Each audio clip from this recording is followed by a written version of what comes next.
Hello, everybody.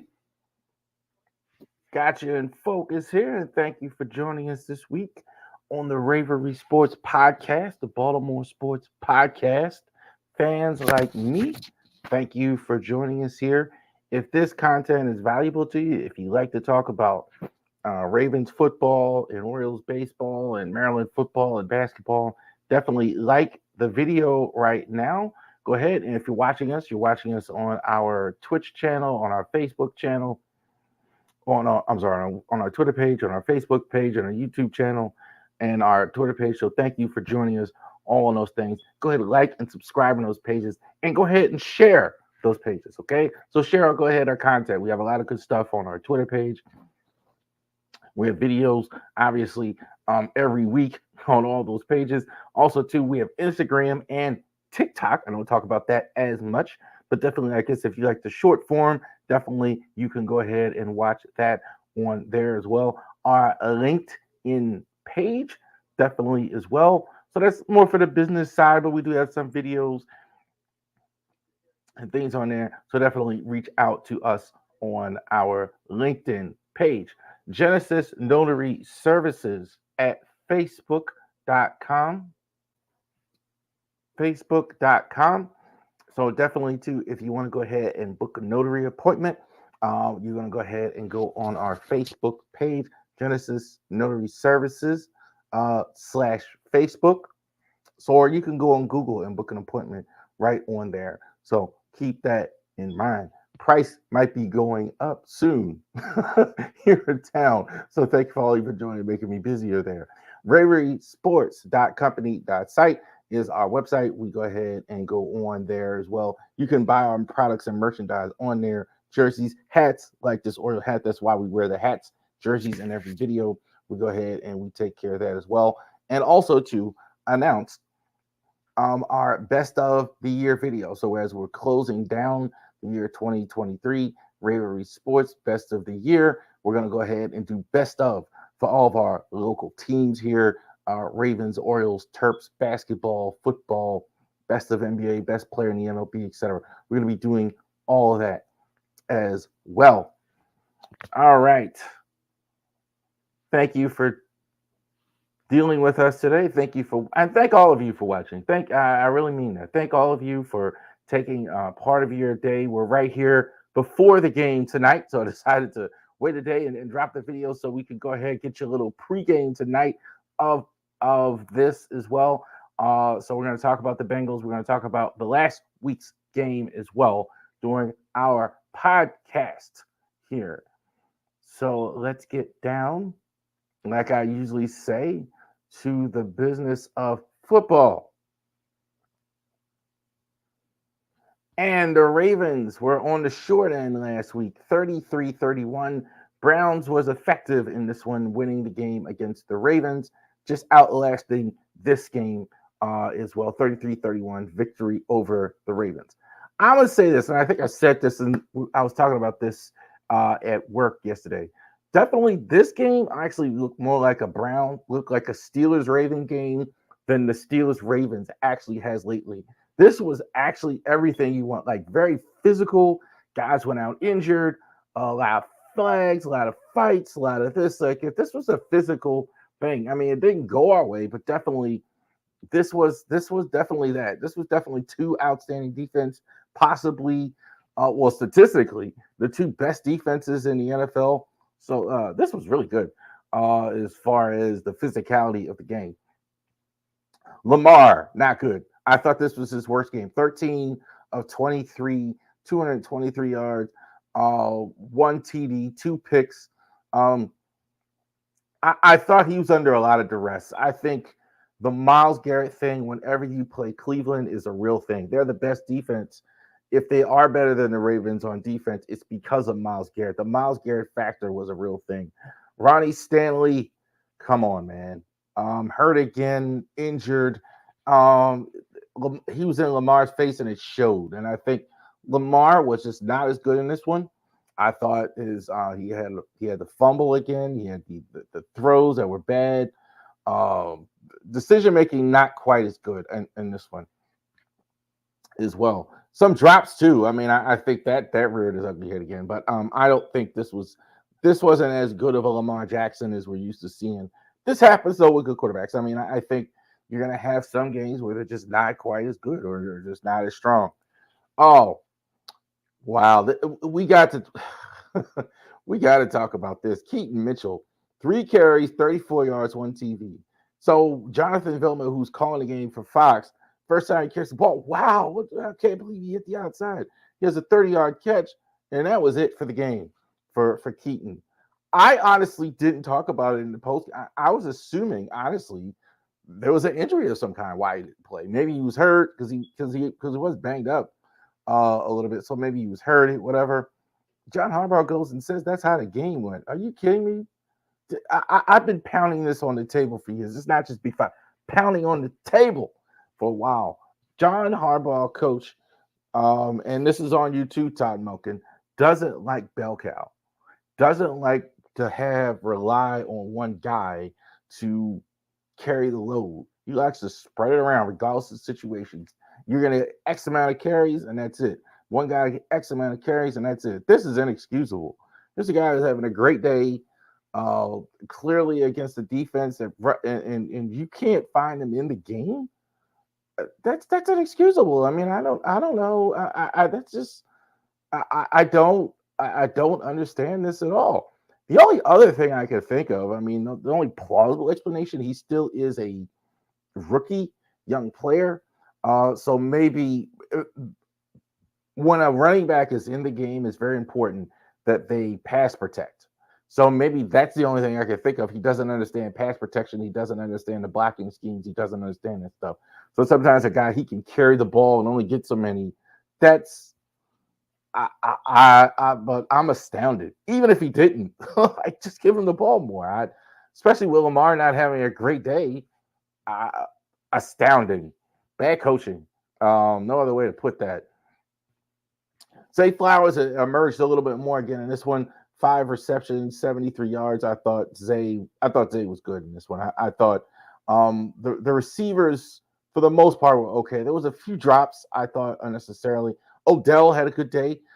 He had the big catch in this one as well. I think they were about as expected as they've been all season. Couple good catches, a few drops here. Zay was really good. Zay, I think is the real deal. Zay. The only question is if he can get over that 1,000-yard mark for the season. Kyle Hamilton early off picked Deshaun Watson, got the interception. It happened super quick. Like he hopped up on the line and grabbed the ball and took it in the end zone so quick. The camera barely even knew where it is if you were watching the game on TV. So good shout out to Kyle Hamilton. Kyle Hamilton is really good. I don't know if he makes the Pro Bowl, but he's certainly in that conversation. He's going to make a few before he retires. So good work by Kyle Hamilton in this one. Kyle was strong. So we got the word today that the math changed in the AFC North. Deshaun Watson, apparently that was his last game of the season. He was good. I thought Deshaun was very bad at the start, very good finish. He was very good at the end. 20 for 34, 313, 1 TD, 1 interception. I kind of said this last week. He kind of looked like Deshaun Watson more in this game, more in the last week's game. I thought he was it's unfortunate because he was just kind of rounding into form. I still don't think they're all upset with. I think when a guy gets hurt, everybody's disappointed, obviously. But I think he can get him back. He'll be fine. He definitely looked good enough towards the end. I thought he was the better of two quarterbacks today on that field. I don't think there's any question about it. The Browns definitely have an identity. Whether that's the thing. They don't have Nick Chubb. They don't have Deshaun Watson. They're definitely going to run the ball with this guy, Jerome Ford. He was outstanding. This was probably the best. This was the best performance all season by a opposing running back. 117, 107. Jerome Ford. Kareem Hunt's also there. They pound the rock. They pound the rock. They rely on the defense. They run the ball. This team has definitely, absolutely has an identity. They definitely understand. They definitely understand what they need to do as far as a game plan. Amari Cooper, I think, was really good again. I think this has firmly in his receiving core. David Ajoku's been up and down. Their other group of receivers have been inconsistent. Amari Cooper's been their guy. So no matter who's going to be pulling the trigger for them this year, this is going to be their main target. Very underrated career, I think, as well for him. I think he's been good no matter where he's been. I think he's a slight notch below the super elite level. Not up there with the Justin Jeffersons and the Chases, but he's like in that next tier. I think he's pretty good. I thought the Ravens uh, probably struggle with him as much as I've seen all season with any receiver as well. He was really doing a good job, probably the best job I've seen against the receiver. Marlon was hurt in this one as well. So we'll see on that. Myles Garrett blew up blows him up every time. I thought Stanley just wasn't good against him. Again, he just blew him up. Now you could say that about anybody with Myles Garrett. Myles Garrett looks like that every week. You watch TJ Watt play, you used to watch JJ Watt play, you used to watch Lawrence Taylor play. That's how they look every Sunday. They're gonna be. It doesn't matter who is blocking, and that's what it is. This guy was phenomenal for him. Lots of physicality on their defense. They really rest the edge. I think their run defense, I think, is, I don't want to say overrated, but they're so the pass rush is so strong. It's really good. Denzel Ward got into this game. This was physical. This was physical stuff. This one could have went either way. I think the Ravens did have a little bit of bad luck in this one as well. I think though this is the three losses they've had, they've kind of gave it away in all three games. I don't think they've really, quote unquote, deserved to win in any of the three games. So I think this one could have went either way. I'm not honestly overly discouraged by it as well. Lamar didn't have a bad day. Run defense wasn't nearly as good. Um, they had to take away defense, had some, and you still lost by 3. You still lost by 2. Tucker had a field goal blocked in this one, a missed extra point on the other side. I think I think the margin of error in this division is very close. If the Browns are the worst team in this division, that's saying a lot. I really think this is going to be a tough battle anytime you play. So the Ravens, obviously, tonight have a tough divisional game. Ravens and the Bengals. So Bengals 5-4. They lost last week. So Bengals really here gonna have to play with a sense of urgency in this one if they want to go ahead and win some games here. So Bengals 5-4, Ravens 7-3. This is the Thursday night game, Amazon Prime, 8:15, right after this broadcast here. So we will go ahead and all be checking that out. Oh, shameless plug, right? We will be here tonight after the game as well. Well, live reaction. This is recorded, but we're gonna have our live reaction to this. All right, back to the action here. Lamar Jackson. He's gonna get 3,000 yards passing this year. I really think he stays healthy. That's the thing now. Now that we're here, pretty much near Thanksgiving, can you stay healthy, Lamar, all season here? And that's the thing we're looking for. Not good last week. 10 touchdowns. That's won a game. Only 5 picks. He had 2 in the last one. I firmly believe he'll bounce back in this one. Pass protection should be better. I think in this one, you're playing a defense not quite as strong. Very good Cleveland defense. This defense is not good. I thought the Bengals back end, we'll get to that. The Bengals back end, I think, is really not good. I think Lamar should have a good night here with that. Who else is in there? Gus Edwards. Now, word is we are going to see more Keith Mitchell. I believe it when I see it. Harbaugh is not Coach John Harbaugh, and then now Todd Monken. Todd Monken really likes to spread things around as well. I think that's one of the reasons why he's hired. He doesn't really lock in on any one thing. Let's spread the ball around. Every time I looked up with Todd Monken about him in the offseason, doesn't really have a system. What we take what the defense gives. That's kind of what he does. So he kind of kind of as a potpourri of things, kind of likes to spread the ball around. I think you're going to see Edwards as well. Edwards, I can say this: Edwards 8 TDs, that's outstanding in the goal line, running the ball, short yardage. Edwards has a role regardless of what happens with Keaton Mitchell in this one game. That was bad coaching. Zay Flowers, five 50 receptions, 550 catches this year, 545 and 1 TD. TD number kind of lower than we like. They're kind of like not using him in the red zone, not using his short yardage.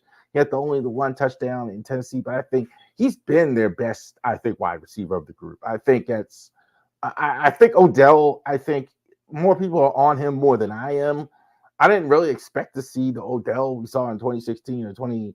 That guy, I think Odell is contributing. I think that's kind of what he is. I think Rashad Bateman is a good receiver when healthy. So I don't think there's a problem. I think that's all you need. But this is the guy. I think you're seeing a little less production from him in more recent weeks because also too, teams are keying on him more. So I think that's the thing. Uh, so I think that's why the production is down and they're spreading the ball around. And I don't think it's again not as bad as the running core, not as bad as the running backs, but I don't think again they don't like to lock in on one guy as well. But Zay, I think, is the main guy. Absolutely. Justin Matabuke, 8.5 sacks. He's been phenomenal all year long. This is the best probably at his position as far as production. So you lost Calais Campbell, Justin Matabuke. Interesting to see if he stays on the team, but he's pushing the pocket. He's stopping the run. I think he should have a good night against this Bengals offensive line, which is a little bit suspect. I definitely believe that Matabuke is going to play well in this one as well. Joe Burrow. Uh, I, a lot of us believe that he's better than Lamar Jackson. I think he's one of the few that where I think where a lot of people think he's better than Lamar Jackson. One of the few I think at this point. I think that's the general thing that Lamar Jackson is not as good as Patrick Mahomes. He's not as good as Joe Burrow. I think with Burrow is very close. Burrow's been very good. I think at the tail end now that he's healthy, he's got 2,208 yards, 14 touchdowns, 6 picks. Not bad at all for Joe Burrow. Joe Burrow is really coming along. Joe Burrow, I think, is going to be one of the best. I think Joe Burrow's probably going to the Hall of Fame if he can stay healthy. Outstanding passer here. I think he's pretty much carrying this team. They kind of, I think though, I will say they kind of going as he goes. This team is not as well rounded as a whole as they've been. I think the Burrow has a good day and can carry, and that's about what they're going to do. That's about going to be a good day for them. Joe Mixon, here's another guy underutilized. I think this year though, I think he's starting to not be so underutilized. He's got 536 yards. He's got 4 TDs in 9 games. Very good stuff. Very good stuff from Joe Mixon. I think he's always been really good. I really do like him. I really think he's a guy very steady, fits the offense well. I think he's not going to be in the because they have such good receivers. They like to throw the ball, but then you have a Joe Mixon in between the tackles. I think he's a good when you have an offense with all those type of receivers. He doesn't bounce outside, kind of runs inside, change the pace when you do want to slow the game down. I think he fits the offense so well. I think a lot of time, again, forget to run the ball. You got a guy like this, you definitely want to utilize him. Jamar Chase been outstanding. I think this is the best receiver in the entire NFL. 69 receptions, 821 yards, 5 TDs. He's sensational. The question is, I don't know if T. Higgins is going to play or not in this one. I think, but he's fantastic. Tyler Boyd, I think, also too. This is the best still. I've said this the last 3 years, and I still think so. I think this is the best group of receivers in the league as far as 3 receivers. Jamar Chase, Tyler Boyd, and T. Higgins. I think that's fantastic. I mean, that's about as good as you can get in the NFL. This defense I do not like. I thought last year, I thought their back end was overrated. I thought when they had Jesse Bates and those guys, they kind of sent those guys out sent in. They got Cam Britt now, and Nick Scott. And I think that's been worse. Even Logan Wilson, I thought the one guy on the back end I did like, he's been worse this year. This offense, 30th in defense this year, so not good. I don't think this defense is good enough to stop the Ravens offense. Trey Hendrickson though is fantastic. Trey Hendrickson is motor. I see a lot of Michael McCrary in him, where he's just the motor's always running. Him and Max Crosby, both kind of remind me of Michael McCrary. Motor's always running. Motor's always going. Motor is fantastic in this one. So I think though he's by far their main weapon as well. They have good Sam Hubbard on the other side. I don't know if he'll play, but they do have some injuries inside as well. So the D line I think is pretty good. You got BJ Hill, DJ Reader. That's pretty good. The back end not so good. That's why they're ranked 30th for defense. They give up yards in the air. I think they can be handled. I think you see a lot of Lamar throwing the football. What's the X factor in this one? So I didn't believe it for a second that when Coach Harbaugh said, well, it's a chance. There was no chance Stanley's going to play this game.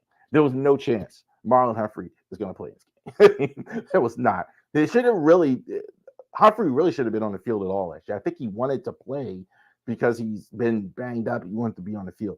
But he's clearly not here. Very lucky he didn't tear his Achilles. So definitely will not play in this one as well on that side. On the offense, Patrick McCary, X factor. So, we know what McCary can do. I think he's pretty much, I know they see him as a starter for this reason. Hey, look, you got no Ronnie Stanley in this one. You put Pat McCary in. I could put him at right tackle. I could put him at left tackle. Morgan Moses practiced in full all week, so probably playing left tackle in this one. So that's a good thing. Jadeveon Clowney. Everybody else seems to have liked him this season more than I've liked him. He's been decent. I'm not saying that, but the missed tackles just drive me crazy with Jadeveon. He's not fundamentally sound, but he can blow up a defense, blow up an offensive line. I think you just got to get him focused, make sure he can get tackles to the ground. Definitely going to do that going against that that Bengals offensive line. Ravens win. More confident in this one. The Bengals have defensive issues. I think the Ravens take advantage of that. I think they definitely score in this one, 24 points. I think they'll try and do a little ball control in this one. I think that's why they're not going to score 30 necessarily, but I think they'll pretty much have their way. I think when they do throw the ball, they should have success as long as the receivers are catching. Zay Flowers, Odell Beckham, Nelson Aguilar, Mark Andrews, they should have a good game in this one. So I think the Ravens pretty confident should win this game tonight. Ravens 24 over the Bengals 17. There you go. So definitely here in a little bit, we're going to go ahead and get a Ravens-Bengals game here on Amazon Prime. And we're going to go ahead and check it out. I think the Ravens win. We're going to be after post-game to analysis this one, instant reaction style as well. So let's go over the larger NFL here as we go ahead, and that's what we do. So we're going to do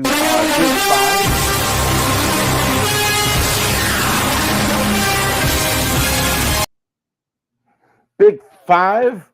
Five biggest games on the schedule that are not Ravens games this week. So we're going to go over that. Some of the games we're going to talk about like last week. Biggest surprise to me was the Jags. 49ers just rolled them. That was a big. I was really, really surprised by that they really roll them. I think the Jags. I keep saying that too, like with the Jags. We want to anoint the Jags because they have a good quarterback. They have good young quarterback. They have a lot of things. They're just something is missing for me with them. They're not beating good teams. You're seeing that consistently. Maybe you're beating teams like in New Orleans, above 500 team, But I think that to me was the biggest thing with that. So we'll go over that as well. But that was a big surprise that happened. So let's go over it this week. Big five. This changed a lot, hasn't it? Now, so you're not gonna have Deshaun Watson in this one. The Steelers and Browns, one of the oldest rivalries in the entire NFL, AFC North. So we're gonna have AFC North game tonight with the Bengals and the Ravens, and we're gonna have one on Sunday, Steelers and the Browns. Uh, Steelers keep winning. Call the numbers whatever you want. Call whatever you want.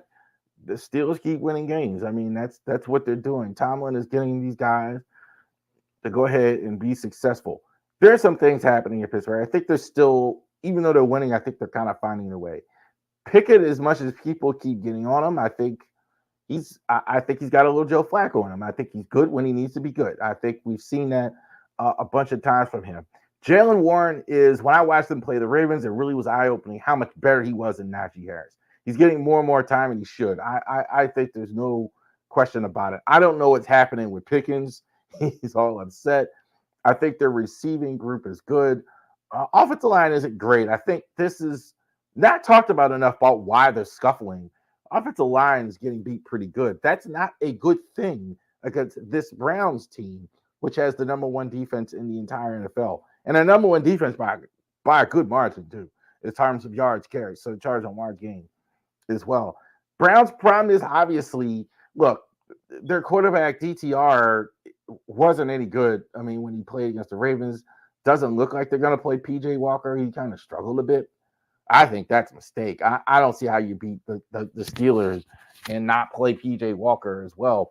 I don't think it'll be fairly close because the defense is so good. I think the Steelers' offensive line kind of struggles, but I think they'll get another close win. I don't think the Browns are going to score enough to beat the Steelers. But the Steelers aren't an explosive team, but they should have enough to go ahead and beat the Browns.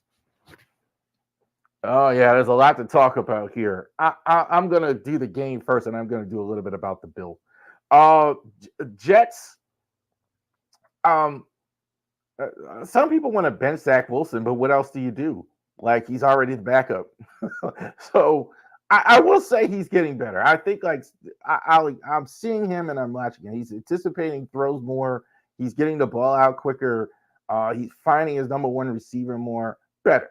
Not not not great, not really good, but better. I think he's kind of worked his way to at least NFL level stuff, NFL level quarterback. So it depends on how that goes with Zach Wilson. I can say like this: defense is good. Their defense is not giving up a lot of points. These Jets are staying in these games. They're losing these games by a little bit, but they are definitely not giving up a lot of points. And I think their defense is going to keep them in every game. Solid defense is performing well. I think the secondary is really good. So I think they definitely stay in this game. Um, uh, the Bills, boy, there's a lot here with the Bills. The Bills have a couple. Well, here's the one thing that is obvious: their defense isn't the same. Von Miller hasn't been as effective. They're missing, I think, one of their safeties. They're missing Matt Milano. Their defense isn't terrible, but it's not elite like it was. It's been the last few years. It's kind of towards the middle, and I kind of see that. So there's some leaks in the dam there compared to before. Uh, so the defense is kind of in the middle. I think the bigger problem they have, I don't know what's going on with Diggs. I don't know if it's Allen. I don't know if it's McDermott. I don't know what it is. They got to fix that. This guy is just messing them all up with his attitude. His brother's out here tweeting what he doesn't like, get him out of here. And he's been mad from the start. So I don't know if it's him and Allen. I don't know. I believe, and this is just a rumor, I don't know this. This is something that's not football because he's too mad for a reason. I mean, he's getting catches. He's got like almost 900 yards. It's not like they have anything else. What's he so angry about? Now there are some people are saying he's just mad about the direction of the team. Possible. Um, maybe that's what it is, but the problems they're having stems directly from is the beefing that they're doing. So I think as much as that. I mean, they almost won last. I mean, they lost a close game last week, so we'll see. They got tough games. I do believe they win this week.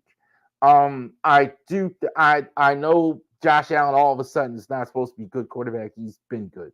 Josh Allen, I think, is fine. He's been throwing interceptions. He's better than Zach Wilson for sure. He's gonna. I think he's gonna do better and win a close game. Now, you wouldn't expect that this one here at the start of the season. These two teams got terrible starts. 0-3. Vikings. Josh Dobbs has looked decent. I don't like him as much as I've heard some media say, but he's been decent with the Vikings. I mean, you got to do that. Vikings are turning things around. I mean, they've won despite the bad start. They're above 500. I mean, definitely in the NFC, they can absolutely win. Daniil Hunter has been fantastic for him. Even without Justin Jefferson, they've scored. They've kind of it's a bit of smoke and mirrors going on there, I think, in Minnesota because so many close games, but they are getting the ball done. They're in the fight, definitely in the playoff position. Hey, look, Broncos, since they gave up that ridiculous 70 spot, they've been fantastic. I mean, there's no other way to say it. Defense has turned around, got rid of some guys. Sean Payton has got turned around. They basically though take the ball out of Russell Wilson's hands, and that's what they've done. I like Denver in this game. I like Denver and Denver. Um, I think Sean Payton is turning things around. I don't know if Minnesota can keep winning. They've won a lot of these close games. I think they're a bit of a paper tiger, but I'll give them credit for fighting. They're definitely fighting. I definitely think Broncos actually win this game here. Bucks scuffling back a bit now that they're after the good start. The 49ers were victorious in the last game against the Bucks. And I mean, in the last game against the Jags. So, Bucks, this is their whole season right here. I think after this, I don't know, even in their division, if they're going to go ahead and top the Saints in that division, or even Atlanta or any of those other teams. Like they're look, Baker Mayfield, I think, is a backup quarterback. Despite the fact he was a number one pick, despite the fact of those things, it's kind of showing now. After several weeks of this, you're it's the offensive production is dropping more and more. Teams are figuring out more and more. The defense, I think, has had some injury. The Niners didn't stop being good. They struggled on offense. I think Brock Purdy is going to do that some weeks. So, I mean, I think this is definitely the Niners in this one. I don't think there's any question about it. I think they are going to score more than that. And this is the game of the week, one of the biggest games of the year. I think could be two teams in the Super Bowl, two of the best teams in the NFL. The Eagles against the Chiefs. Eagles winning ugly to 8-1. They have the best record. I love the way the Eagles play. The Eagles have an identity, kind of like the Browns. See, let me tell you, football players especially think you have to throw the ball. This is why offenses and commentators and media think you got to throw. No, you don't. No, you don't. This is working. They're 8-1. I think the defense is not quite as good as it was last year. That's for sure. I think they're definitely relying on Hurts running the ball. I do think Hurts is. He stopped talking about the knee. His knee is hurt, but they're pretty good. I think the Chefs. This is I would say this. The Chefs have wide receiver issues. This is probably a very good defense that they've had. Their young guys are really developing, and I'm not going against the Chefs at home. I think they're going to win this close game as well. I think it's close though. This is not going to be the Eagles. It wouldn't shock me if the Eagles won it, but I do think the Chefs win this game. I think they win it by about a touchdown over the Chef. I think this is going to be the biggest marquee matchup of the weekend. The Eagles and the Chefs. There you go.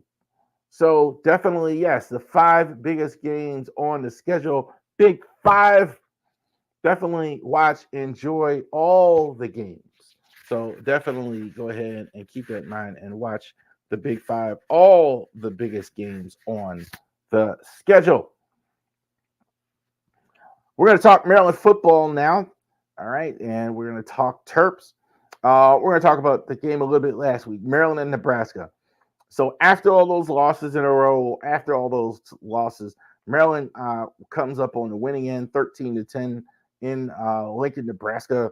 One of the coolest places in the country to go if anybody's never been in Nebraska, to be in the corn and everything.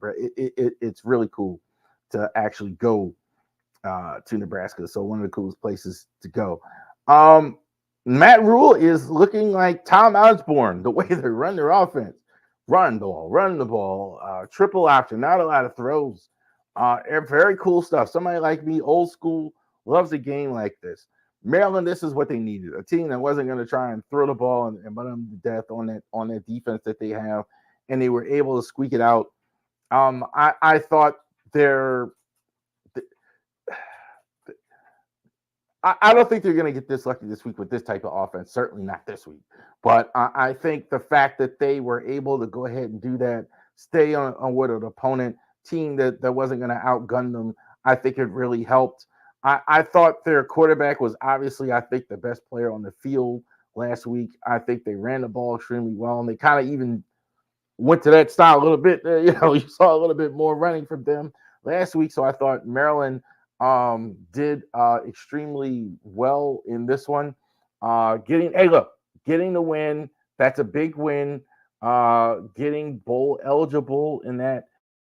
So good job by the Maryland Terps getting that squared away. So this week they are going to go ahead and play against the Michigan Wolverines. So this is going to be the big noon Saturday game as well. So I did see Fox, get up there, graphic. There you go. Wolverines actually going to be playing the Terps. Terps 10 and Wolverines 10-0 against 6-4 of the Maryland Terps. In my opinion, this is the best team in college football. I don't know. They're not going to have their coach. Who is the brother, obviously, former Ravens player, Jim Harbaugh, brother of current coach John Harbaugh. He has been suspended, which I think this is so silly. I don't know why the media is treating this like this is serious. He's stealing signs. Who cares? Why is this is ridiculous? This is nothing but theater. Why he was suspended? That's kind of where I sit with it. I mean, maybe it's against the rules, but I mean, I think this is not so much talk of this. It's just silly. And they didn't really want to suspend him. 3 regular season games. Wow, not going to miss the BCS. Not going to anyway. I don't think it's going to matter in this one anyway. Tagovailoa, it's been outstanding this season. 21 TDs to 7 interceptions, 224-86. I think he's one of the 4 best quarterbacks in the Big Ten. I think he's been really good, I think, all season long. I don't know if he's better than I think I had hopes, though, he would be higher on the hierarchy this year in terms of I thought him and the Michigan quarterback, I thought McCarty would be the top 2. I think he's definitely top 4. Drew Aller and Kyle McCord have been really good as well. So, but he hasn't been the reason they've lost weeks. I don't think he throws the ball. He kind of dinks and dunks a little bit. Really doesn't throw a lot of downfield stuff. A little bit. I don't know if that's. I think that's kind of play design, but he's been can't really complain. Roman Hemby not quite as good as this year as he was last season. 441 carries, 2 TDs. Kind of like we talked with the Ravens, like really not giving them the ball, consistently. And this is not just this game or whatever. It's you see this a lot in football now. They kind of take him out, whatever. He's kind of sharing with Littleton a little bit. To kind of get him in the flow. He had a heavy dose last week, I can tell you, and that was good. and I think that was one of the reasons why they won. Jay Sean Jones, they really have three good receivers. They have Ty Felton and Caleb Prater, who've been good, I think, pretty much this year. Jay Sean, I think, is the best one. I think also too, you add the special teams element with him. Um, I think I think this is where you got to go going forward with that. Bro Braid, I think, has been their best defensive player. He leads with 50 tackles as well. Terry Sheed, she's still, I think he's outstanding. I think kind of put him and Jay Sean Parham have Grath here with 3 sacks to kind of, to me, in the same bucket. They're good athletes, but not always consistent on a play-to-play basis, as I like. I think but they're still young. I think he's got a lot of potential. I think that could be the case. I think as early as next year, I think Parham, and that's just me. A lot of people don't agree with me, by the way. They don't think that Braid is the best player. I think it's Barn. A lot of people say Deshaun Barnum. I like the way Bo Braid played. Nice steady influence. Michigan is going to have maybe 17 guys, I've heard, maybe playing the NFL. I have no question about it. Here's a first round guy for next year's draft, JJ McCarty. Complete package as a quarterback, putting it all together.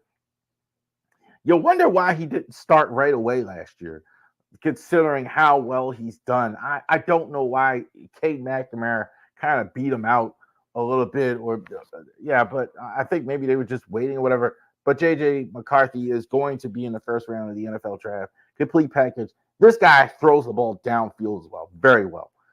Big arm. Definitely looks like an NFL prospect is good. Here's another guy that's definitely going to the NFL, Blake Corum, their running back. He had a monster day last year against the Terps. So let's see how well he can do in this one as well. Corum, I think Terps are going to have a tough time with him. They kind of play a lot of nickel, kind of lay back a bit. They don't really put pressure. And I think this is why Michigan ran the ball a lot. I think you're going to see a lot of it in this game too. I think they're going to run the ball a lot. They're going to go ahead and do that as well. Receiving core is not as good, I think, as the other teams. The two other really good elite teams in the Big Ten. I think Roman Wilson is really good. I think definitely, look at that, 10 touchdowns. So they're definitely getting into him in the red zone. So McCarthy has 18 touchdowns. He's got 10 to this guy here, Roman Wilson. So that tells you how good he is in the red zone. And Josiah Stewart on defense, I think this is a outstanding defense. I think this is why I feel Michigan is the number one team. The defense is very physical, really hits hard. They don't really do anything crazy. I mean, for what I'm seeing either. It's all physicality with them. In college, you could kind of do that. You don't have to scheme up all this wild stuff. You can just be more physical, and they are more physical. I think that is going to work as well. And I do think Michigan actually goes ahead and wins this game by a lot. Maryland's just not on the same level as Michigan. They're just not. That Penn State game, I was just so frustrated with the fact that you're just not on the same level with these guys. I think it's going to change. The good news is this is going to change a lot next year. You're going to have USC. I'm not even sure they even play Michigan next year, so we'll have to look at the schedule. But yeah, so I think I don't see Terps winning this game. I don't see Terps being competitive. Let's see how competitive you can make it. I don't think they'll be competitive as well. No coach Jim Harbaugh in this one as well. Terps are bowl eligible. We will definitely see them in a bowl game. So we got one more game after this one, and we will definitely check that out as well. So there it is right there. We're going to talk a little Terps basketball. Well, the first game went well.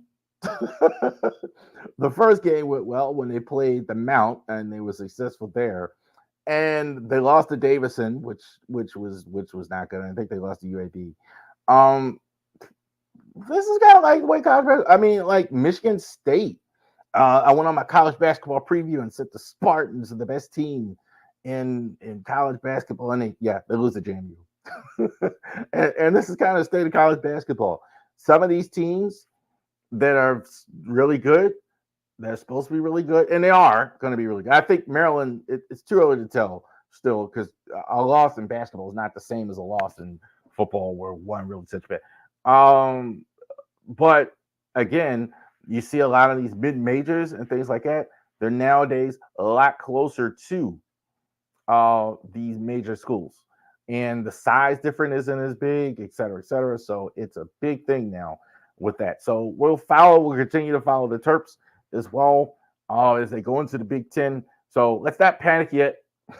Had a bad first week here outside the game with the Mount, but we will see what happens here with the Terps as they go forward.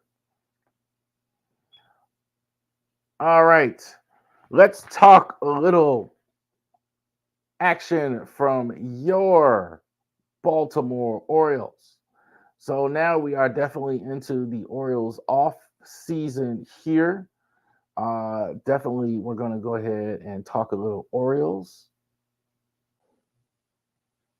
So we got in the middle of award season here as well. So last week we gave out our awards for the most valuable Oriole, Jim Palmer Award, a lot of things for the Orioles. And now we're going to talk Orioles again this week as well. And we're going to do prospects here. So I think a lot of movement has happened. As we know, the Orioles are not going to spend a lot of money in free agency.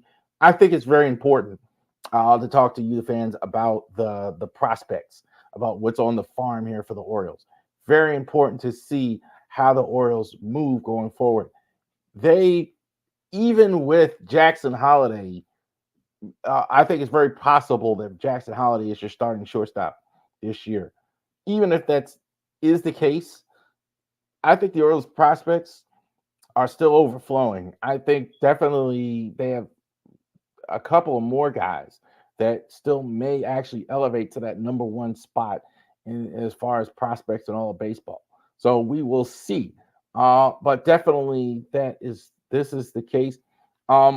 I did, though, under my last list, I didn't put Colton Cowser on it because he was in the majors. He's on this one because he's still a prospect. He still has that rookie status as well. We could finally get rid of Grayson and DL off the prospect because they're in the majors. All right, so let's talk about some names here. Before we get to the top 10. Honorable mention. Seth Johnson's kind of in here. He's kind of been here for a while. He should probably start in AAA at the beginning of the year. I think I have 2025. There's some shot that he could be in the majors this year. I think that depends how it goes.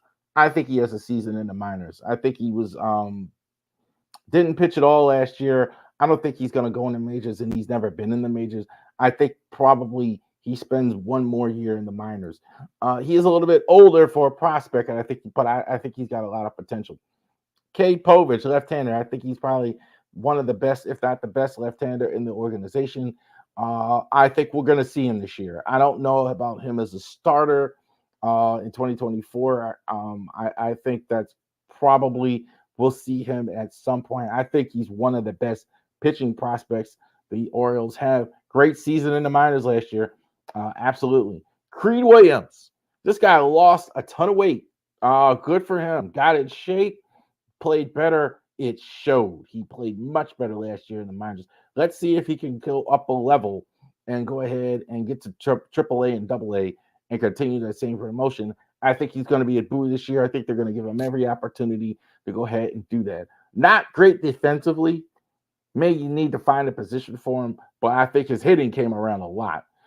Joey Ortiz, other people like him just more than I do. I think Ortiz is a utility player at the major league level. I think defensively, he's very good. I don't think there's any question about it. Offensively, I just don't see it. I don't see him as a good offensive major league player.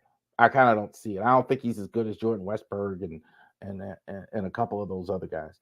Max Wagner, I like him a lot. I don't have him in the top 10, but I still like him. I thought he kind of moved up a little bit, level and kind of scuffled a little bit.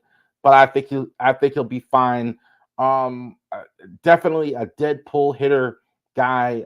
Definitely with a lot of potential to go ahead and get to the majors at some point. I think he's probably another year in the minors. Definitely could be a top 10, top 5 guy.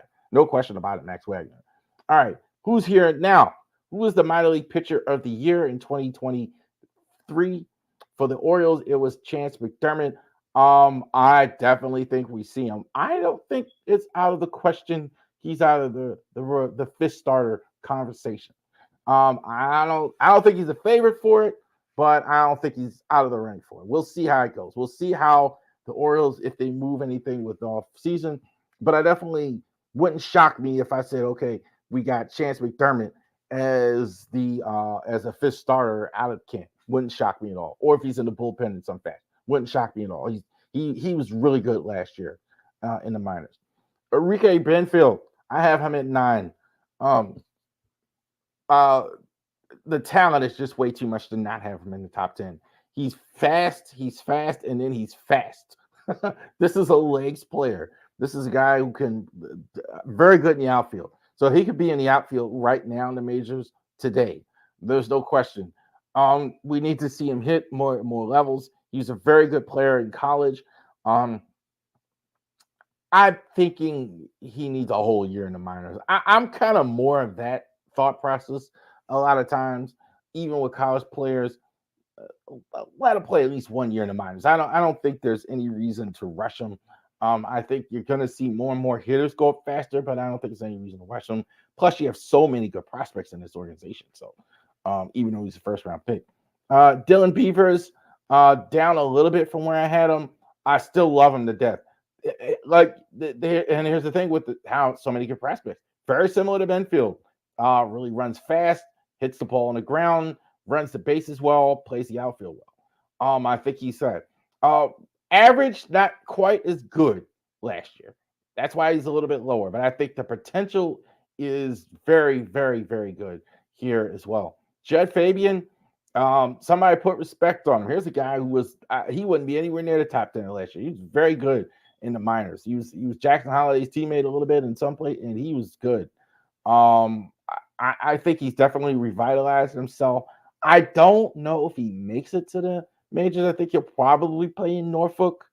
Um, it's definitely like this. I say this definitely with the depth that the Orioles have. It probably without that, he probably would elevate faster. He was really good.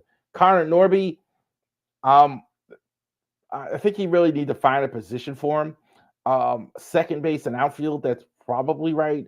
Played a lot of both. Played a lot of different positions. Connor Norby, I think, can hit in the majors. I think he's really good. Connor Norby, I definitely think is going to be in the majors at some point this year. Again, I think he's a little bit blocked. They're going to have to move somebody for him to get significant time. That's kind of why I think he stays in Norfolk for a lot of the year. Samuel Balazzo, he's super young and super talented. His bat speed is tremendous. A lot like Manny Machado and Gunnar Henderson with that outstanding bat speed. He's going to hit the ball a ton when he gets there. I don't know if he stays. I don't think he's as good of a catcher as Adley was. But I mean, I don't think both people, most players are. But I don't think he's a catcher pure, and not for what I'm saying. He's a hitter though. He's definitely going to hit in the meter. He's definitely going to hit the meter. That bat speed, there's no way. He's definitely got to learn to stop swinging so much garbage. But he's definitely going to get there. See how that major league level, they don't let you just swing away and get all these homers in the minors. So definitely is going to get there. He's top 5. Kobe Mayo, third base and first base. He's played pretty much third base in the minors.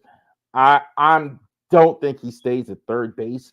I think with Gunnar there, I don't think he stays there. I think in between first and third, I think he's blocked too. I don't think it's a great idea to keep him in the minors all year. I think he probably will though, if the Orioles decide to keep him and not trade him. We'll go ahead and see that. These 3 guys I do expect on the major league roster in the top 3. Colton Cowser, I thought had a cup of coffee I still love his potential. I think he's got all the potential in the world. He's hitting over 300 at a lot of levels. I think he probably was the best minor league player last year that wasn't named Jackson Holiday. He was in the majors, so I don't think that's probably why I didn't win mine. But Colton Cowser was really good. I think he should be in the majors on the opening day roster. So should Heston Kjerstad. Now Heston Kjerstad does have a shot to be the everyday DH. We will see. Last year they kind of tried that. Um, last year. So we will see this year that if he could go and play everyday DH, I think he's absolutely on the major league roster. I think that's could be the way it goes with Heston Kjerstad. I think also to one of these two guys, if they do move one of the outfielders, if it is Austin Hayes, I think it's more likely it's Santander. These two guys, one of these guys will start out there. And no question, Jackson Holiday, I think the rookie of the year favorite in the entire American League, like they did last year. I think absolutely this guy is going to be your starting shortstop in 2024. I think it'll be a miracle if if he's barring an injury of some kind, he's going to be your starting shortstop in 2024. I think only service time restrictions would do that. I don't even think they do that in this case. I don't even think so. I think you want to bring a guy up and get that extra draft pick if you are a guy that is going to be in the rookie year conversation. He absolutely is. There's nothing else you need to see with him in the minors. Nothing. Nothing. He was hitting 400 at Frederick and Bowie and all these levels and moved. I mean, he's fantastic. So there's no reason to keep him there. So there you go. So that's my list that I have. Okay. So other people may have a different list, whatever, but that's how I see the Orioles minor league prospects going forward. We are going to talk more about prospects and going forward and MLB free agency as well. Also, too, congratulations to Gunnar Henderson. Congratulations to Brandon Hyde. Congratulations, Mike Elias. These were slam dunks. Manager of the year, uh, manager of the year, executive of the year, rookie of the year. These guys are going to get a lot of awards as well. Silver Slugger Award for Adley Rutschman as well, and for Gunnar. Let's get these guys extended. Maybe if I say it on every stream, the Angelos family will actually get these guys an extension to actually go ahead and get that squared away. All right.